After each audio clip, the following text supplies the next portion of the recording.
sure that can be done because they had like 12 people sitting.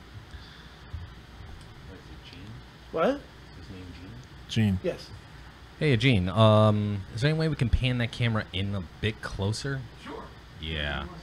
No problem. I can move it anywhere you want. Just zoom it in so it's a little tighter on us three. Mm-hmm.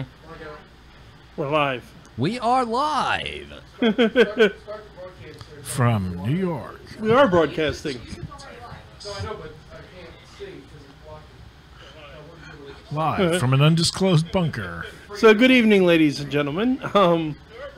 As you may notice, we've got a slightly different layout today, so please be patient while we rearrange things a little bit. This is what happens when gremlins get a hold of the studio. Oh, that's why I'm hearing it, because there we go. Is that closer, guys? Yeah, or if you want to zoom, can you zoom, or do Is you there have to any way you move can the? zoom it, or you got to move it in? Have to physically move it. Nice. Zoom. It's the interactive show. Take a look at our studio for the moment.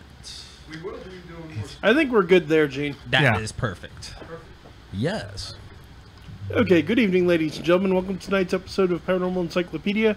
I am, as always, your host, Kevin Mears, the Paranormal Encyclopedia and Demonologist. Brian McKinley, author and godfather of vampire thrillers. Christopher Ryan, a.k.a. Baron Voltage, recreational hypnotist, medium, and comic relief, as it turns out. We're all kind of the comic relief. Yeah, believe me. Yeah. I don't pay to see us. Don't say that. It's like a bunch of monkeys running a circus. Yeah, but this is... Yeah, this is our circus, I think. These are our monkeys. First, we want to say thank you. We've reached 417 subscribers. We love all 417 of you. Yes. Personally. From in a totally creepy way. Yes. United States, Canada, Mexico, Panama, Haiti, But Jamaica, Peru. tonight we're going to be... so Virgo's still out of commission. Tonight we're going to be getting deeper into the insanity that was the Satanic Ritual Abuse Panic. Satanic Panic. Let's begin. Satanic Panic. What do you say? Get the jokes in now, because sadly this is a really depressing subject. Yeah, it kind of is. But you know what the thing is? There's such a wealth of knowledge on it that, you know, it became like the baseline study for how not to do But before we get into that, we do need to hit on the first of our two sponsors. Yes. So, folks, we talk a lot about books here, as you may have noticed. From Brian being a published author to authors that we've had on the show, both fictional and non-fictional. Mm-hmm. A really good source for those of you out there that like to read is, of course, Amazon, but more specifically Audible. A lot of us don't have a lot of time. You're in your car, you're at work, you're doing things other than sitting at home reading a book.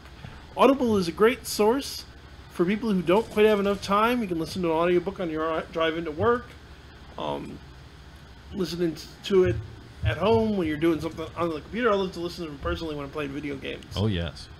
If I'm doing something very repetitive, level grinding in RPGs, because I love my RPGs. And then you get hit with a nice little plot point, and you're actually like, oh, wait, that's awesome. Yeah, exactly. The point being that if you go to the link, audibletrial.com/paranormale, audibletrial.com/paranormale, you'll get a free 1-month membership to Audible and a free audiobook that goes with it. The audiobook is yours to keep even if you cancel your trial. So there's no risk to you. Even if you cancel, it still helps us out. It's a really great program. There are thousands of books up there. I'm used it all the time. Well, Brian's books are on there too. So yes, so wonderfully read by a professional. Yes. Yes, it's not me.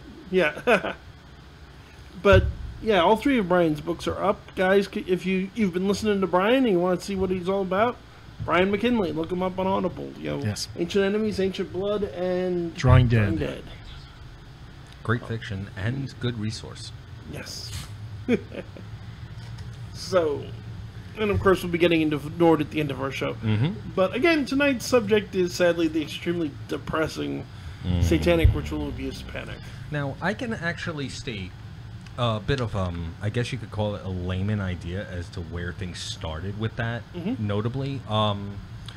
It was more of a perception where in the late 60s, early 70s, you start to notice a lot of, like, I guess you could call it fandom towards Christianity and religion to the point where, homegrown ministries were the big thing. I mean, One of the weirdest visions and nightmares I used to have is I'd wake up in a chapel and there's nothing but wood paneling all over the place. And there's somebody sitting at the pulpit and everybody's just completely and totally enthralled. And it's all like almost brimstone and fire and sulfur about what the word is. And it became such a large and massive influence to people's viewpoints that it became anything that even remotely seemed plausibly evil or subjectively plausibly evil was seen as the only way to end salvation. Yeah. There was a lot of movies and media around Satan and satanic worship and whatnot, and the dangers of that at the time. Also, I mean, it was 70s, you're talking about the heyday of Anton The LaVey. heyday of LaVey, man. yeah. So Great stuff one. like that. You had the 60s kind of, the mellow hippie power of the 60s had kind of soured and turned into, you know, this sort of dark, bleak, cynical 70s outlook. Yeah, thank you, Chucky Manson. Yeah, well, and it's the other thing. And it's another thing that gets complicated in this subject is that while on the whole, you know, the big cases people talk about, the McMartin Preschool trial, another one that's really disturbing that people don't talk about so much, the Oak Hill case. Yeah, there's one that's just, oof. And they were, I mean, McMartin wasn't as bad because they didn't go to prison. Oak Hill, the couple in Oak Hill just got out 4 years ago. You know, when reason was actually reached. So what was the story there? Yeah. Same situation. Couple runs daycare, accused of satanic ritual abuse, found in Oak Hill, which is in Austin, Texas, back in 1991. Always the Texans. Repeatedly sadistically abusing several children in a ritualistic manner. Accused. They were found guilty as well, and sentenced to 48 years each. It's amazing what fear will actually drive people to believe. But here's the kicker on what makes it so important. Later investigations of the case revealed a whole series of problems. There's no physical evidence of abuse, retracted in confession that the investigating officer did not believe, flawed medical exams of the children, testimony by dubious ritual abuse expert, and the prosecution withheld information from the defense, which is a huge no. Yeah, that's double. That's That's grounds for retrial right there. if anything else. I mean, But from 91 to 2013, Fran Keller was released on bond, and her husband was as well. And then eventually, they they got together and realized, yeah, they're innocent. This whole thing is wrong. yeah, and usually in retrospect, you take a look and you see what's necessarily a subjective analysis to evidence, one way or the other. Yeah. You end up getting a subjective judge that's taking a look at everything and kind of holds the same beliefs that the society pitchfork mobs tend to, and the next thing you know, you get people locked up just for existing. I mean, there was a more recent case, the whole thing with the West Memphis Three. I was just about to mention that. There as you well. go. Oh boy, you want to talk about where the society, or at least the general environment as a whole, took one look at these three kids that more or less were just, they liked heavy metal and they dug wearing black. All of a sudden they're seen as satanic worshippers, and a lot of the evidence was fabricated beyond belief that you have to wonder, who's going to convict on this? I mean, the details alone, I'm not sure if you can pull them up. I've got it in front of me. Okay, good, then. Enough said. They indicated that first there was a question as to when the murders happened. For those that don't know, in this particular case, two young boys suddenly went missing, and they were found in a creek out in West Memphis. Immediately, out of nowhere, you have two teenagers that were still in high school, if I'm not mistaken. Yeah, they were immediately apprehended. Three. In Well, fact, I've even got names. yeah, the third, I think, was apprehended a little after the fact, to give like testimony saying that, oh, he saw them do this, he saw them do that, this one did this one did that. But the irony was, the interrogation itself was so leading. On top of that, he couldn't get the time as to when things happened straight. And unfortunately, the one that was questioned, I think it was Jesse Miss Kelly. I think you're right. The three people Damien involved Eccles. are Damien Eccles, who was sentenced to death, in fact. Yeah. Jesse Miskelly Jr. Mm-hmm. And where's the other one? Yeah. Oh. Charles Baldwin. Yeah. Yeah. Charles Baldwin and Damien Eccles were the two that were immediately accused. Miss Kelly, unfortunately, he was a little bit on the autism spectrum in a bit, and the local police exploited the heck out of that. Did everything they could to kind of like coerce a bit of a confession saying, oh, I was there and I saw them did it, or, oh, I heard them brag about it, or, oh, it wasn't during the day, it was at night. Oh, wait, it was at night, but not during the day. Or, oh, I had heard it from a friend. And they just used this left and right, and all it was fueled more or less by the local townships taking a look at, well, they all wore black, so they must be Satan worshippers, and immediately took off left and right. No such thing as an impartial jury at that point. Yeah. You know, and that ultimately is where a lot of these convictions come through. And here's the kicker with that case. Mm-hmm. I mean, in 2000, okay, so the murders happened in 1993. They were convicted in 1994. 94. In 2007, they found genetic evidence at the crime scene that much of which they linked to the victims, but some of which was neither the victims nor any of the people accused. That's right. And the thing is that based upon the evidence that they had collected back in '93 when the actual murders took place, even that evidence would have been sketchy enough, at best. you know, and it would have been enough for them to be like, yeah, okay, court case dismissed.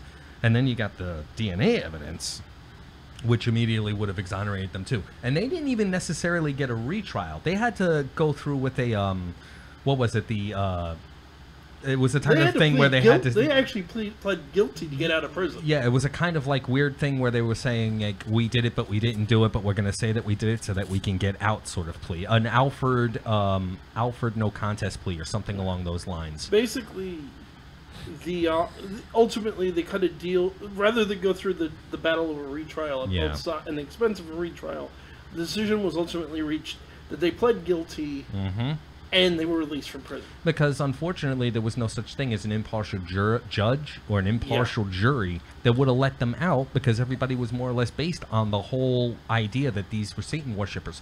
It came down to such a point where one of the most vocal people that was so against these three men, which, let's face it, by the time this thing went to trial and they got sent off, were men over the age of 18 by this point, okay? He immediately was all burn 'em and burn in hell. And then, as I think 2004 went, he pulled a complete and total 180. And he was the father of one of the victims too. Yeah. And even he said, no, this evidence is so sketchy, this is ridiculous, why are these boys even locked up? And became one of the closest friends of Damien Eccles at that point too. Yeah. It was insane. But these guys spent years in prison for crimes they didn't commit. All because people were afraid that there was some sort of weird religious or satanic undertone behind it. They even had an expert. Yeah. And I'm putting that in quotes here, an expert on the occult, saying the things that he wrote down here, they're from Aleister Crowley. So? The stuff that's written in here, oh, it shows that they want to do this, this, this, and this. Yeah, it says that he wanted to do it, but at the same time, 99% of this stuff is written in general literature all over the place. Oh, God, yeah. There's nothing here necessarily indicating that, one, they did it, two, they were going to do it, or three, that they were even thinking along the same lines as somebody that would actually do this kind of stuff. It was ridiculous. Yeah. Well, there's another big case we need to get into before we start analyzing the certainly. culture, which is the granddaddy of the Satanic Ritual Abuse Panic. The one in California? Which is, yes, the McMartin Preschool Trial. That one was nuts. This is a daycare sexual abuse case from the 80s, prosecuted in Los Angeles by LADA Ira Rayner. What year was that? It went on for years. The accusations were made in 1983. Right around the time Berkowitz was rolling around, yeah. Arrests and pre-trials ran from 84 to 87. And then the trial didn't end until 1990.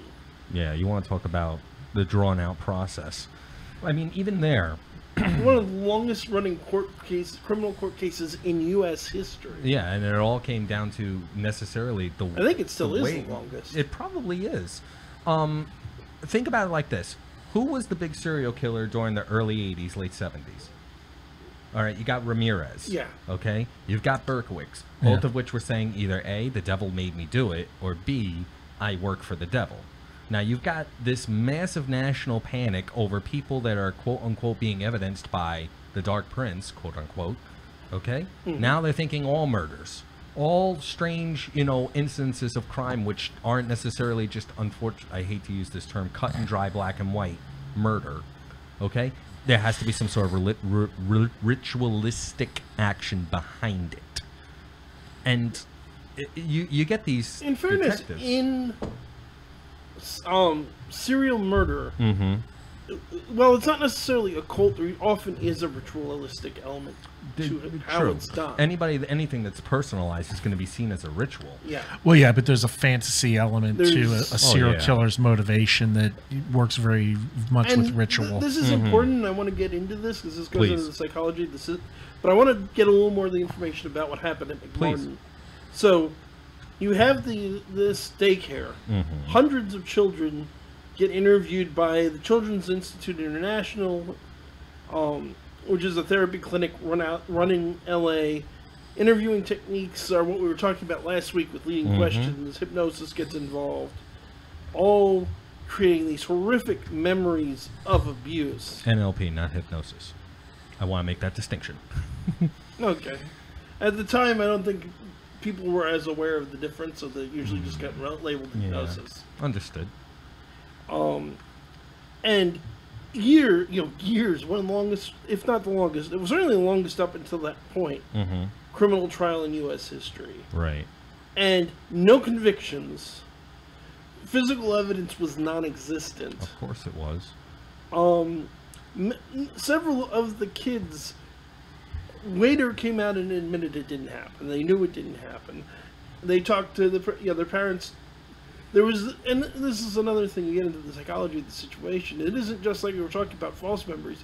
It's also people in general, and children in particular, have an inherent desire to please people in authority. Yes. So the kids knew, Mommy and Daddy want me to say this happened. The cops want me to say this happened.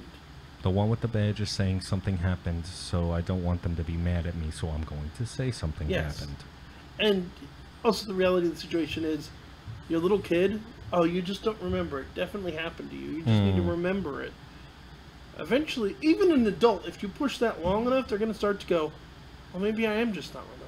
Yeah, it's an old interrogation technique to attempt to at least elicit a confession, is indicating we already know something happened. And the longer that you deny it, the more in trouble you're going to get. And yes, it is the longest and most expensive criminal case in the history of the U.S. legal system. Resulted in no convictions. Cost $15 million. And that's 1980s dollars. Yeah, which means it's even more today. Do we know what that is adjusted for inflation? Like, what is it, close to about 20 or 30 mil? Probably something like that. Probably more. Oh, I wouldn't doubt it. They That's talked at least about how there double. were supposed to be secret tunnels underneath the preschool. No tunnels. They found like a basement and some rooms down there, but not these elaborate tunnels people talk about. Yeah, I mean, the thing is that if there's going to be a basement in California, yeah, there's going to be other rooms. And this also gets into something I want to address before we get into because it's important that we talk about the mindset of the 70s and 80s and why we reached this point. And we've already been alluding to it. But there's a legitimate question many of you are probably asking of, it's now 2018, why are we talking about this? Two reasons. One, there are still people absolutely convinced that despite the complete lack of physical evidence, the McMartin Preschool trial was legitimate and that those people should have been convicted. Those people had their reputations dragged through the mud and destroyed.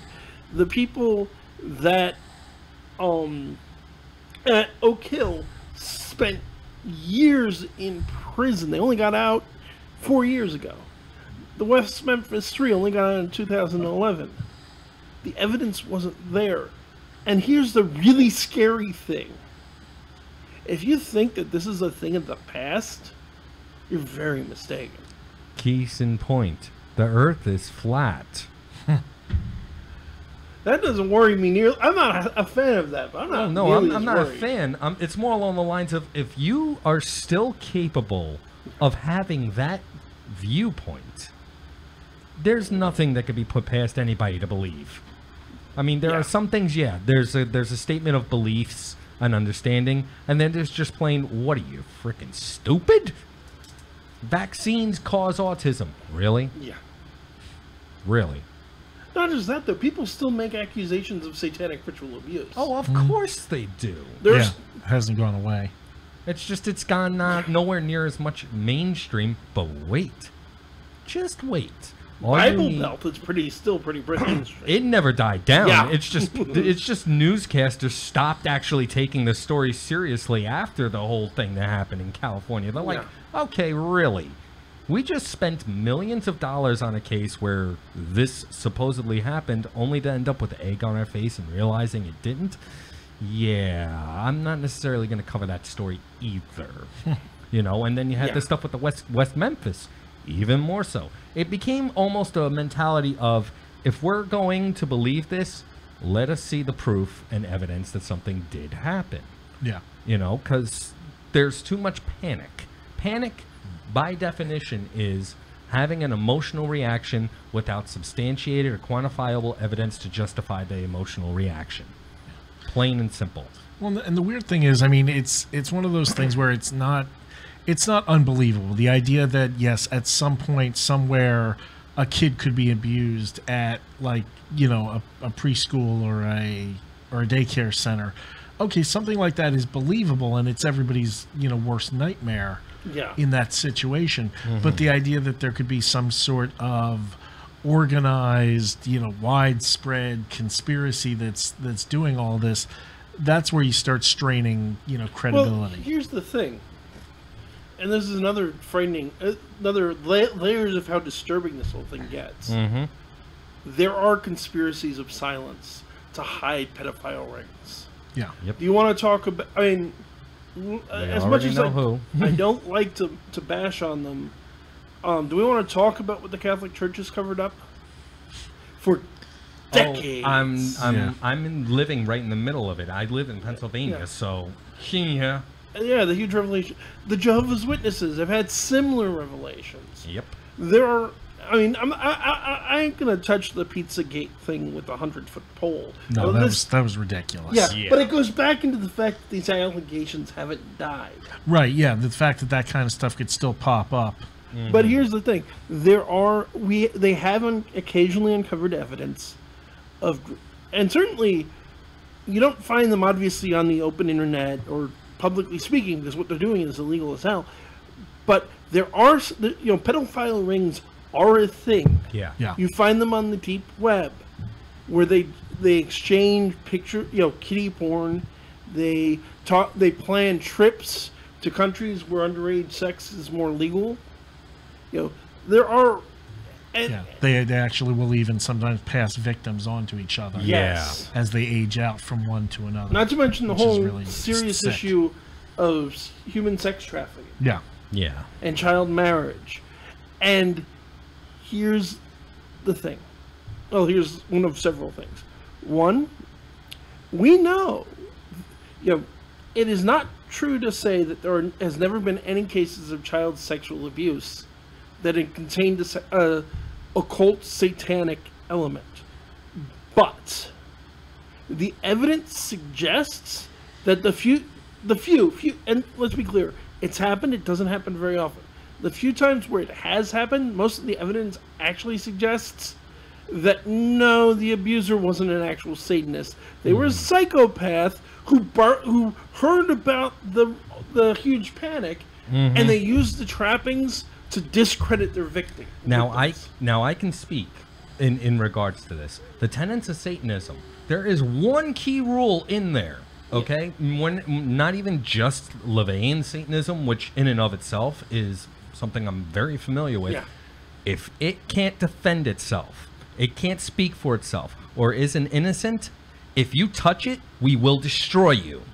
Plain and simple. You touch a kid, you look at them weird, we're going to destroy you. And we will defend them as much as humanly possible. This comes down to bullying, abuse, Yes. you name it. We find you, you're dead. And, to their credit, and I've talked about this before, I have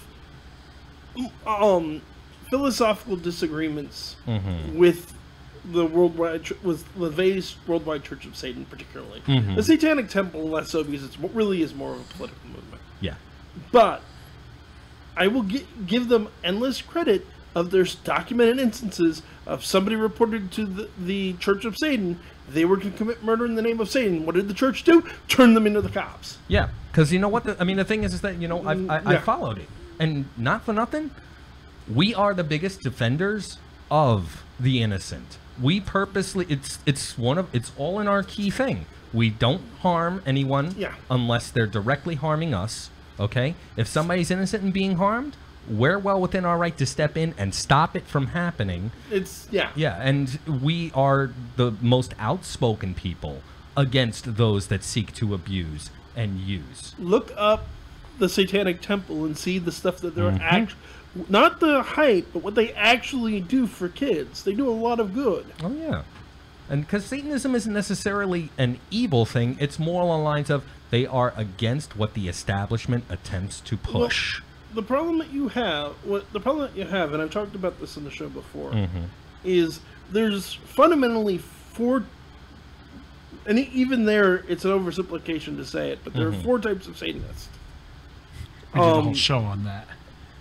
Two of which are the ones that most formally have the claim to the title of Satanist, as much as it annoys me, I have to admit, which are the Church of Satan started by Anton Szandor LaVey, and the Satanic Temple, which are the first organized group of Satan. I mean, they're not the first organized group of people to worship the devil. That goes back hundreds of, if not thousands of years. Right. That's a different issue.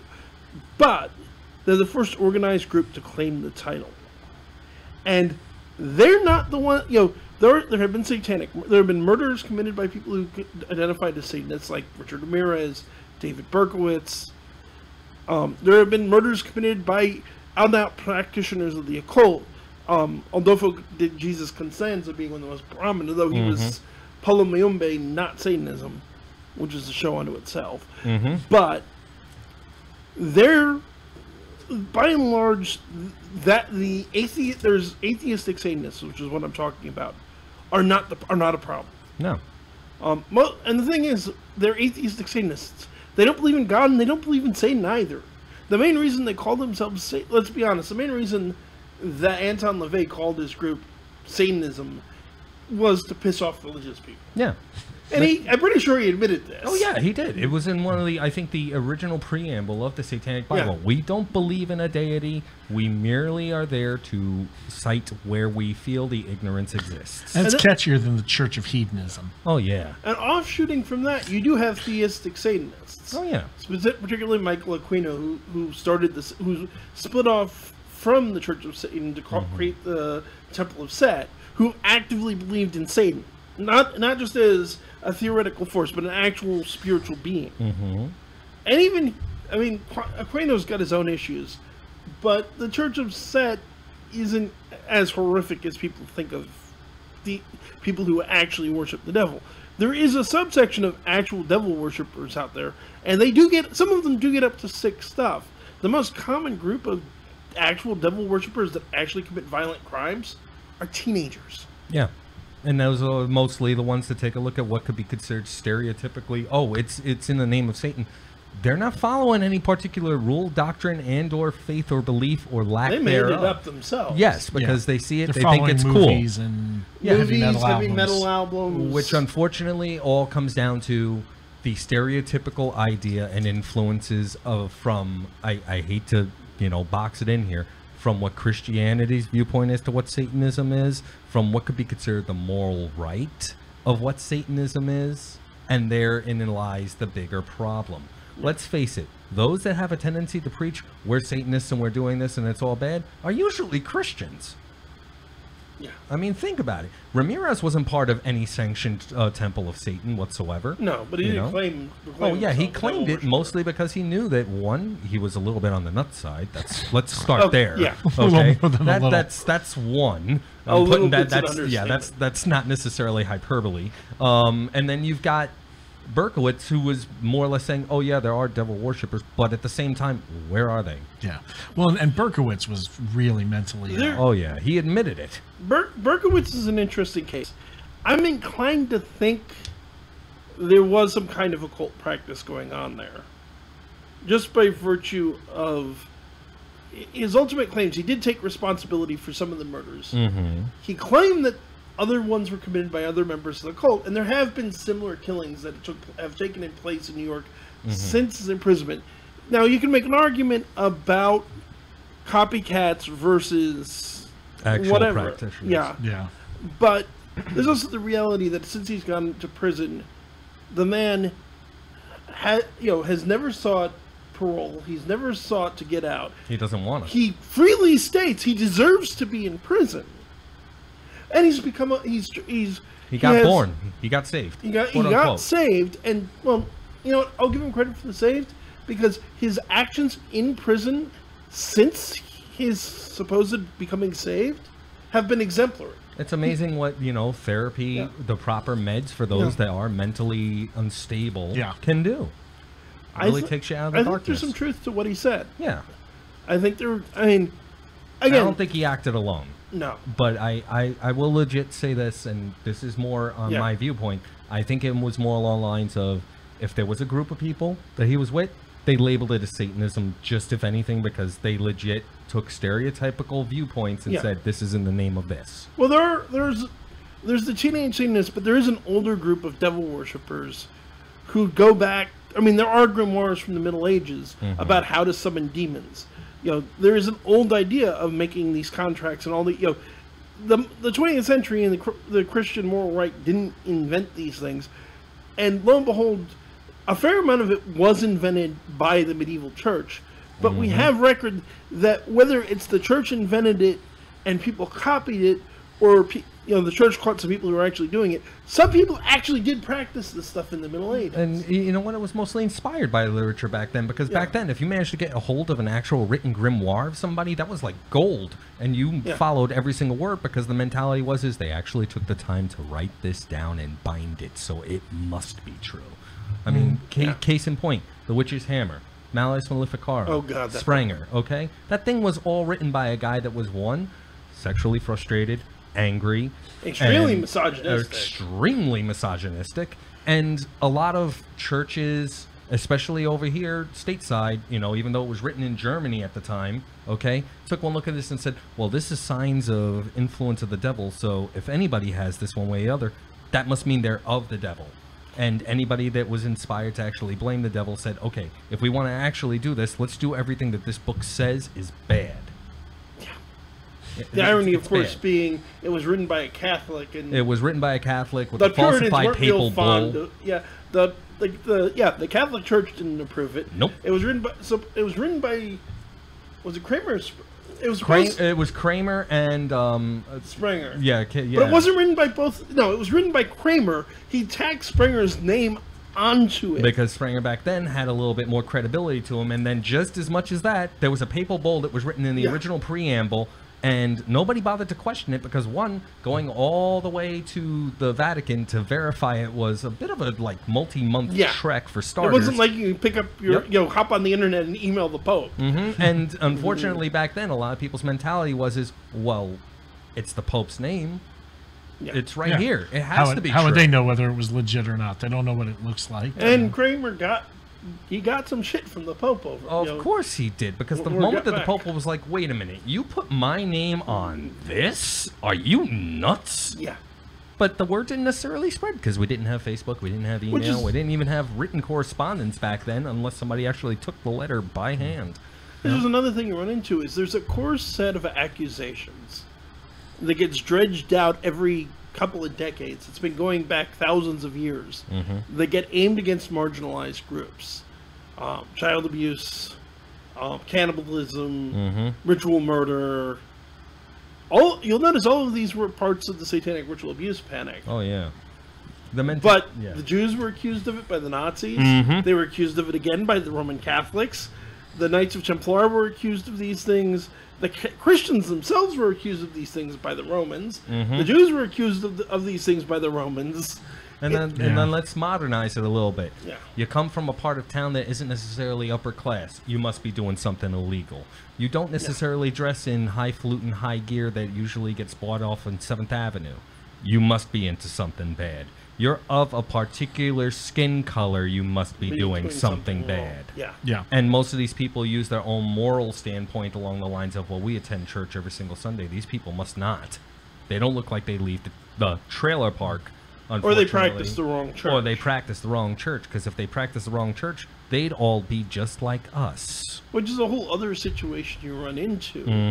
And this is both modern and going back to ancient times, which is the confusion of various types of other religious practice with Satanism. Key point, I mentioned Adolfo de Jesus Constanza, who was a very real drug kingpin and mass murderer. But people think of, he was a devil worshiper. He didn't worship the devil.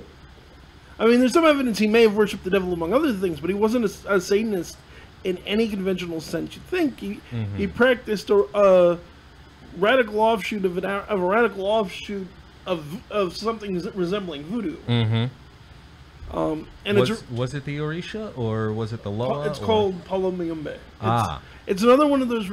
So you have the Orisha, which is more of the Cuba area, the Loa, which is more of the Haiti and Louisiana, and you have Palomayumbe, which is more Brazilian, South American, right, and moving up. And the thing you run into with the Palomayumbe, and why you find this practice not unusual in some of the cartels even now, is it's very much about the acquisition of power. It's not inherently an evil thing. People can do good or bad things with it.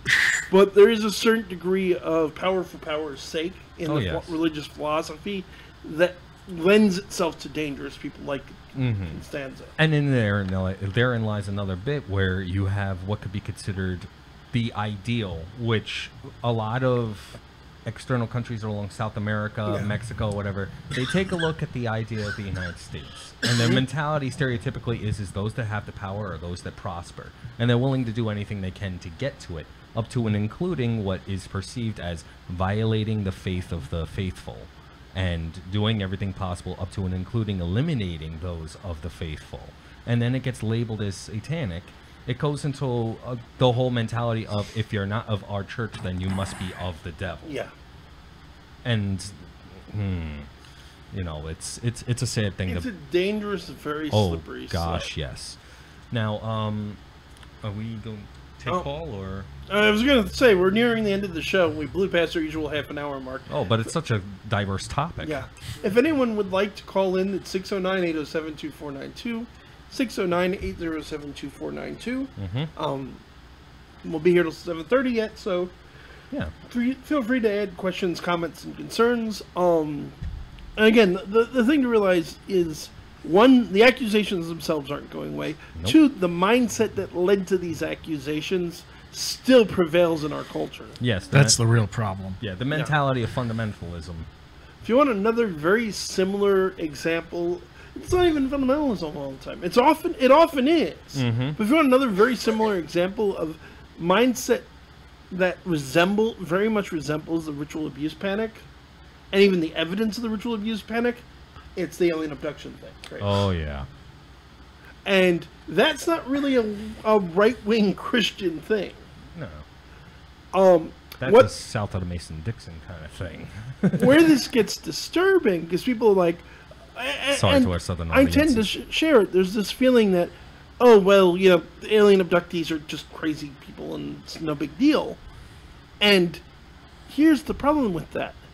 There's a school of thought in some of the same people that push their satanic ritual abuse that memories of alien abduction are actually repressed memories of sexual abuse.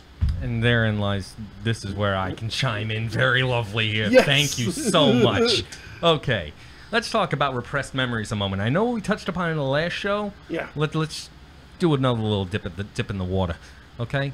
Repressed memories are repressed memories, mostly of a defense mechanism, yes. But the thing is that repressed memories never modify.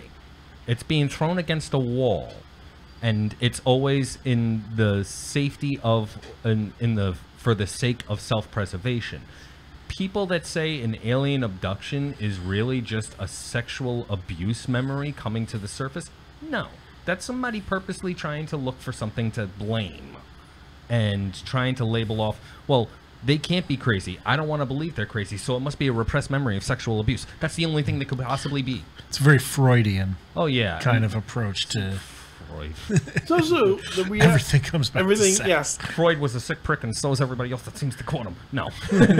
But... No, in fairness, a lot of his dream interpretation, which is kind of what this touches on, wasn't as sexual as everything else. Yeah, but you know what? Sometimes a cigar literally is just a cigar. cigar. Which is a quote from Sigmund Freud. Yep. Yes, you know, and it's all a statement of what society necessarily indicates is an interpretation. When people see something that's very horrible and very wrong, they're going to interpret against what it necessarily is to their own moral value. If you're a severe Christian, and I say severe in the sense of you're so devout that even Jesus will be like, dude, calm down, okay? You're going to see Satan in any sort of action that is not of your viewpoint. You have an entire society or a group or a township or a region that is very devout. They're going to view anything that isn't necessarily of their viewpoints as it must be Satan. Especially realize because how could somebody within our society possibly do that unless they're influenced by something from the outside? I mean, that's again, that's the this is a viewpoint. huge issue, and it's a big problem you run into as well. Mm-hmm. There's the notion that people have, and as demonologists, it sounds more than a little ironic for me to be the one to point this out, that when people do really horrible, heinous things, you know, mass murderers, serial killers, rapists, child molesters, they had to have been possessed by a demon. We don't want to believe that ordinary people can do this horrible thing. And it's a very human feeling. You don't want... It's kind of a No True Scotsman situation. For those of you who don't know, No True Scotsman is a fallacy. It's the, real Scotsman, or more common, when you look at a Christian who did something... Like, you look at one of the Christians who sexually abused children. Oh, a real Christian would never have done that. Oh, actually, he was a priest and had been for decades. Well, then he wasn't really a priest. He was... Yeah. People form belief systems around positions within society. It's a way to and discredit the victim or the person accused, and therefore separate it from... Yeah. Which is the group. other side, I think, of the influence of this movement that's frightening. Is it? We all know, because of the communities that we hang out in, the importance of the believe the victim. And I'm not. Let me be absolutely clear. If somebody reports sexual abuse, it should not be dismissed. It should be investigated. Investigated thoroughly. Don't immediately dismiss. Yeah, but objectively. Yeah. Yes, be objective. And it's the worst thing about this, and it's something I see when I see allegations of sexual abuse, because it's believe the victims. And you know what? I agree. If somebody says they were sexually abused, that should be always take it seriously. I don't care if they're a slut. I don't care if they have a reputation, one way or the other. I don't care if they're on their 12th boyfriend in as many days. Yeah, always look into it. Always look into it. But this there is the reality of people will say, you always believe the victim, which I agree with. On the other hand, there's the reality of victims aren't always correct in what they believe happened to them, which isn't to say that they're lying. Right. Because many of the people that made the accusations we've been talking about tonight sincerely and honestly believe that what they said happened to them happened to them. The cops know that eyewitness testimony is unreliable, like in, 70% of 70% of cases, eyewitness testimony is questioned. That's the whole point of cross-examination. And why you look for physical evidence. Exactly. It's why rape kits are so important. And it's the balancing point I see on the believe the victims over innocent until proven guilty. And if somebody tells me they've been sexually abused, I'm going to treat them as if what they're saying is true. Yes. In terms of On the other hand, I'm not going to condemn the person they accuse just right off of the bat, because there's the reality of people have made honest mistakes of this sort before, which isn't to say they're lying. It's a very complicated issue, and the answer is they're innocent until proven guilty. You do not destroy their lives in the court of public opinion, because that's another thing that happened. A lot of the people accused during the ritual abuse scandal, their lives were ruined, and nothing ever happened. Over nothing. It didn't happen. So there needs to be a degree of caution, and especially caution against trying things in the court of public opinion, while at the same time having compassion and empathy for the people who are making the accusation. Because the reality is, even if, in the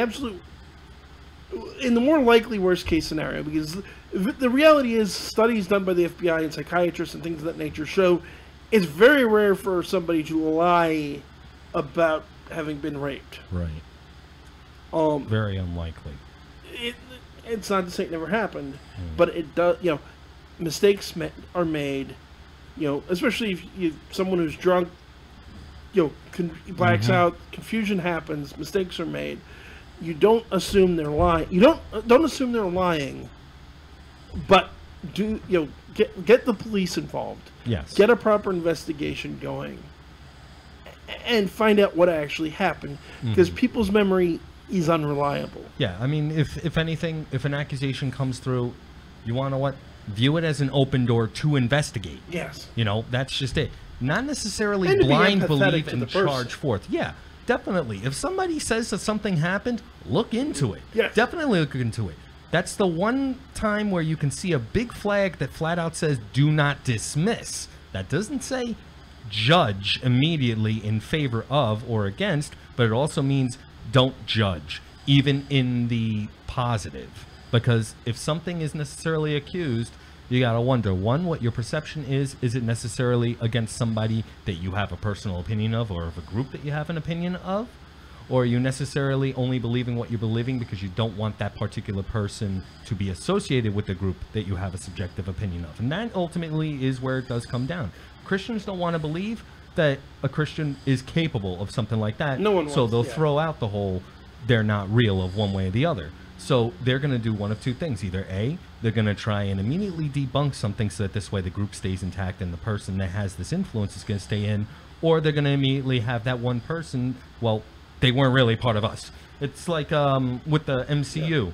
Everybody's saying what Loki is all this, and Thor's like saying, he's capable of all this, and they all say that, and he's like saying, careful, that's my brother. Yeah, but he's also done this. Well, he's adopted. You see what I mean? Yeah. That it actually is a good model for that. We're willing to accept somebody immediately into our fold until we actually have proof that they've done something horrible. Then we'll distance ourselves from it in order to be able to protect our own repute. Because it's a built-in narcissism of, I don't want to be part of a group that shelters people that are like this, but at the same time I don't want to believe that people like this exist within that group that I've opened myself up to. Well, because it's guilt by association. Yes.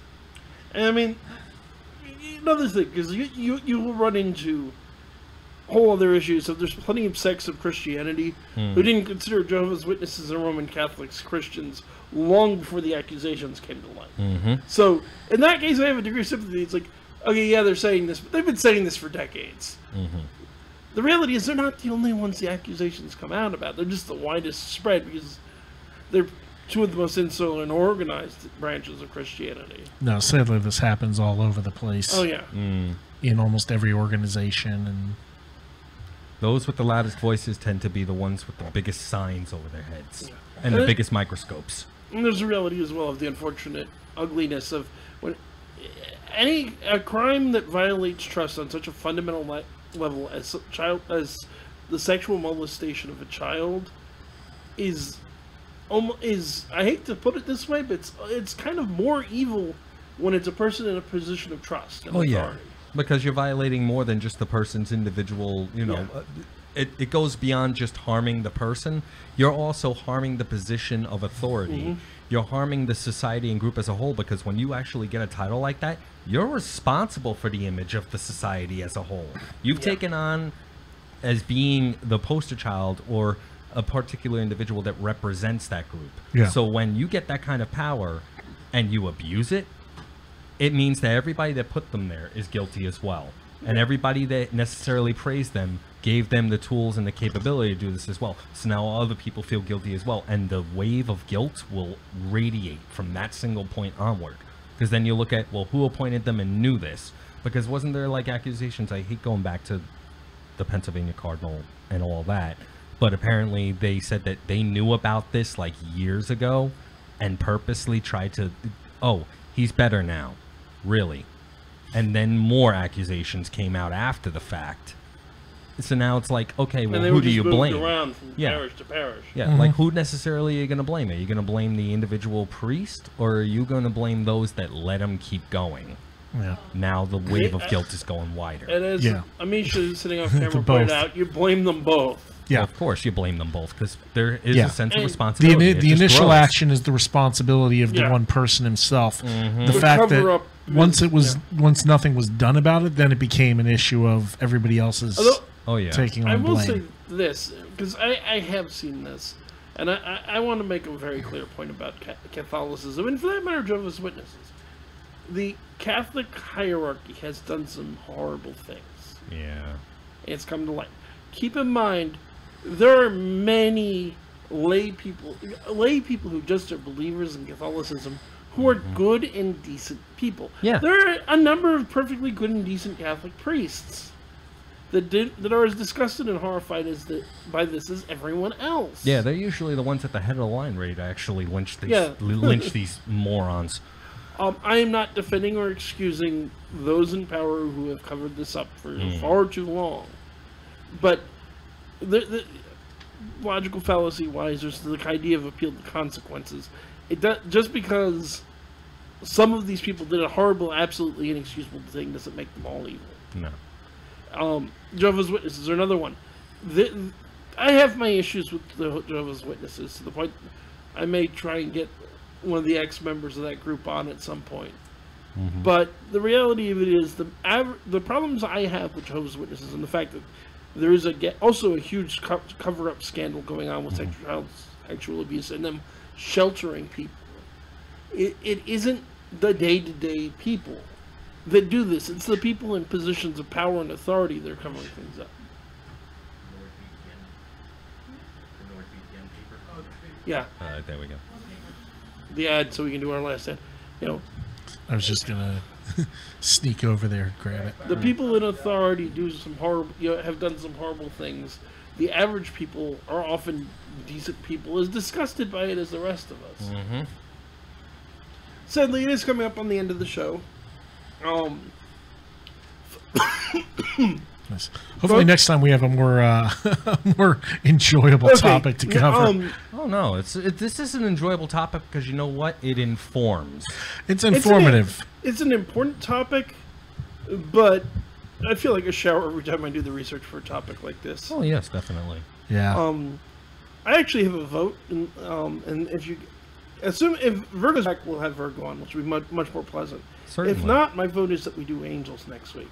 Let's do something pleasant for a change. Angels are pleasant. More so than this. We can talk about the prophecy movies and all kinds of fun. Yeah, I'm okay with angels. I mean, we've done demons, we've done the devil, we've done everything else. Might as well give angels their. Let's do the Holy Angels thing. hour. And it's a much more.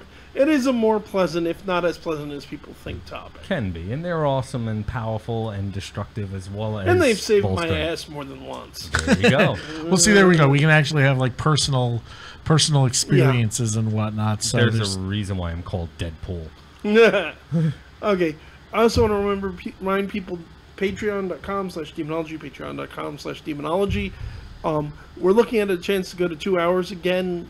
This would be huge. We'd be looking at probably doing what we used to do, where we'd have the first hour, we'd have a guest, the second hour would be us. So if you guys can help us out, we're going to probably be launching a Kickstarter or GoFundMe as well to back that up in the next week or so. And of course, we have our other sponsor. Take it away, Baron. Gladly. Everyone is concerned about internet securities these days, from governments to major corporations. Even the average internet user should be concerned about who is seeing your online information and how that information can be used. NordVPN is the answer you've been looking for. A VPN is a virtual private network that protects your IP address so that your online activity is protected by military-grade encryption. The way it works is you connect to Nord's protected network and then they connect to the internet. It's a layer of protection between you and all the viruses, malware, and snoopers out there. Nord works on all devices too, not just computers. Your phone, tablet, whatever, up to 6 devices at a time regardless of what operating system they use. Nord works with them all. Access all the internet content you want, streaming media, websites, and social platforms. Nothing is restricted on Nord, so it's a great way to get around those pesky firewalls at work, or maybe if you live in a country that's not so internet friendly. They have easy plans starting at a month for $11.95 down to 3-year plans for as low as $2.75 a month. Check it out risk-free at nordvpn.com and you'll be glad you did. Actually, I just got an email from Virgo. Oh, sweet. She should be back in commission on Monday. So everybody go check out Virgo Triad. She's one of our good friends on YouTube. Oh, Lovely yes. lady. Tentatively, I don't want to say this for certain just because things keep coming up, but hopefully we'll have her on next week. Either next week will be her again, or will be Holy Angels. So either way, it'll be a more cheerful topic than... Nice. Either we're going to be talking to the angels on the show, or we're going to be talking to them offline, be like, please let us get Virgo in here now. Or both. Yes, both. please. But that is going to do it for this week, ladies and gentlemen. I want to thank everybody for tuning in. Remember, if you can't afford Nord, if you already have Audible and you don't have the money for Patreon, like, comment, subscribe, share it with your friends. Yes. This is a huge amount of good. That lovely subscribe button. It's in the lower, in the lower right hand You corner. want Come to on. subscribe. Yes, Do it. you will. And we've already got plans underway for the 500 viewer special. Yeah, and our anniversary coming And the up. anniversary in Remember, October 11th. We've got we've got like the best hits of our guests of all. It's Yeah, been that's awesome. going to be something. I reached Yes. out to a ton of our past guests, and everybody was like, "Yeah, I'll be happy to call in." Has Baker gotten back to us? No, not yet. No, yes, he did. Oh, did he? Did he He wasn't contact you? absolutely sure because he's going to be at a thing for his book in New York. Oh, that that's night. right. We were going But to he's see if we going could to like. try and do it anyway. Well, there Or we he go. might. It's a try shame and it's that pre-record it. night. Yeah. Otherwise, I'd we'd like- I'd totally go go up up there there. and meet him. Yeah. Yeah. Yes. Have a remote session. But we do have things in the work. There'll be smaller things in September, specials in September, probably from home, to recognize the fact we're hitting a whole bunch of milestones in the next 2 months. We want to thank everybody for listening. You guys are awesome. We appreciate all of our subscribers, but that's going to do it for tonight. This is your host, Kevin Mears, Brian McKinley. And Baron Voltage. saying good night and God bless. Hasta la vista. Avoid lightning rods. Seriously. Fight me. Really, you're not going to say your live long and prosper? I'm sick of Beth giving me crap for it. Fair enough. Fair enough. Come up with something. I'm a fighter. Yes. Be around a lightning rod. You're a wizard, Harry. Yes. No, is it I? I shouldn't have said that. I should not have And said that. when in doubt, reverse the polarity of the neutron flow. But do never cross the streams. Yes. Alonzi? You had to go there.